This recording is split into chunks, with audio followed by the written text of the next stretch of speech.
महाभारत के युद्ध के बाद राजा धृतराष्ट्र, जो अंधे थे, अपने बेटे दुर्योधन और अन्य सभी रिश्तेदारों की मृत्यु से बहुत दुखी थे। उन्होंने अपने सलाहकार संजय से कहा कि अब उनका जीने का मन नहीं है, क्योंकि युद्ध में उनके सारे बेटे, परिवार और प्रिय लोग मारे जा चुके हैं। धृतराष्ट्र ने सोचा कि उनके जीवन में अब कोई खुशी या अर्थ नहीं बचा। धृतराष्ट्र को सबसे ज्यादा दुख अपनी पत्नी गांधारी के लिए था, जिसने अपने सभी बेटे, पोते और परिवार खो दिए थे।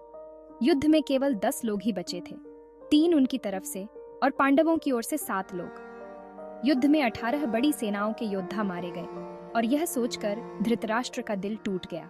संजय, जो धृतराष्ट्र के बेहद करीब थे, ने उन्हें सांत्वना देने की कोशिश की। उन्होंने धृतराष्ट्र को समझाया कि समय और भाग्य का बहुत बड़ा असर होता है और उनसे बचा नहीं जा सकता। संजय ने कई प्राचीन राजाओं और महापुरुषों की कहानियां सुनाई, जैसे राजा राम, राजा ययाति और अन्य महान योद्धा, जिन्होंने अपने जीवन में अद्भुत काम किए, लेकिन फिर भी समय के चलते उन्हें भी अपने जीवन का अंत देखना पड़ा। संजय ने कहा कि समय एक ऐसी ताकत है जो सब कुछ बनाती और मिटाती है। समय के चलते ही सुख दुख, जीत हार सब कुछ होता है। चाहे हम कितनी भी कोशिश कर लें, हम समय और भाग्य को नहीं बदल सकते। संजय ने धृतराष्ट्र को समझाया कि यह जीवन का चक्र है और इसे स्वीकार करना ही सच्ची समझदारी है। उन्होंने कहा कि हमें हर चीज को वैसे ही स्वीकार करना चाहिए जैसी वह है, और अपनी बुद्धि का सहारा लेकर दुख से बाहर निकलने की कोशिश करनी चाहिए। मुख्य सीखें: पहली, जीवन और मृत्यु का चक्र। हर कोई, चाहे कितना भी बड़ा योद्धा हो, समय के चक्र से बच नहीं सकता। दूसरी, भाग्य को स्वीकार करना। संजय ने धृतराष्ट्र को समझाया कि कुछ चीजें हमारे नियंत्रण में नहीं होती, इसलिए उनका सामना साहस और समझदारी से करना चाहिए। तीसरी, समय की ताकत।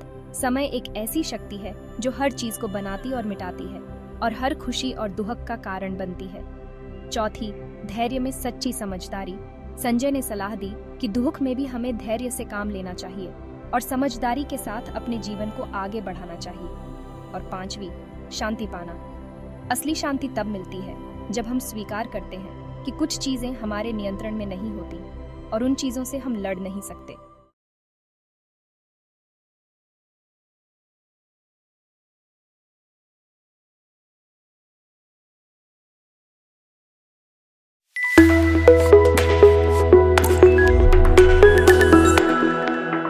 The Teaching Troops.